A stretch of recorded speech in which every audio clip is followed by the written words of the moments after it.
Bonjour à tous, les éleveurs jurassiens appellent au calme face à la crise provoquée par la dermatose nodulaire. Alors que les actions des syndicats agricoles s'intensifient dans tout le pays, 2 agriculteurs du département ont interpellé la ministre Annie Genevard. Pour rappel, leurs 71 bovins avaient été abattus à Chamblay après la découverte d'un cas de DNC. Dans un message posté sur les réseaux sociaux, la jeune éleveuse demande la vaccination généralisée pour l'ensemble du cheptel français. Et par ailleurs, nouvelle journée de mobilisation des agriculteurs. Et ce matin, les trains sont à l'arrêt autour de Toulouse après des incendies sur les voies. Plusieurs autoroutes du sud restent bloquées. C'est le cas par exemple des accès à l'autoroute A9 autour de Nîmes et de Béziers. Face à cette colère qui monte, le Premier ministre va tenir une réunion tout à l'heure à Matignon avec les préfets et ministres concernés. Retour dans le Jura où le budget a été voté hier. À l'issue de 3 jours de consultation, le conseil départemental a dévoilé son budget primitif pour l'année 2026. 382 millions d'euros pour les Jurassiens, divisé en 304 millions de dépenses de fonctionnement et 78 millions d'investissements.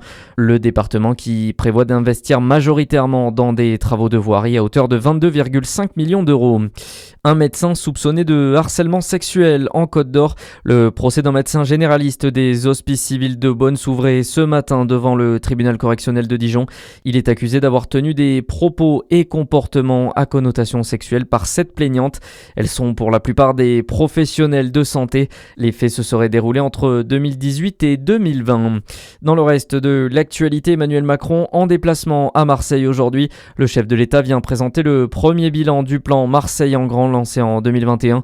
Un plan pour transformer la ville avec 5 milliards d'euros d'investissement. Concernant le logement, sur 13 projets annoncés contre l'habitat indigne, 7 sont seulement en cours. Le logement est pourtant un des éléments clés du plan mis en place par l'Élysée.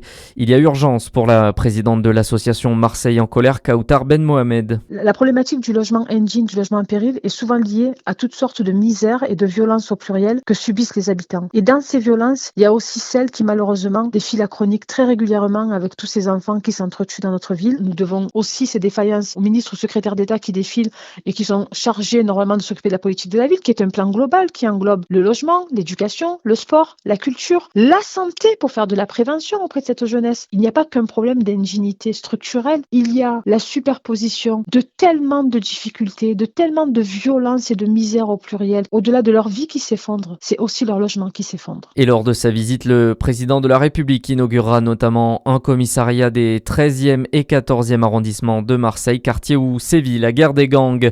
Et puis dans l'affaire PSG Mbappé, on attend la décision des prun'hommes en début d'après-midi. L'attaquant contestait les conditions de son départ à l'été 2024, tandis que le PSG lui réclamait 440 millions d'euros. À suivre votre météo sur Fréquence Plus.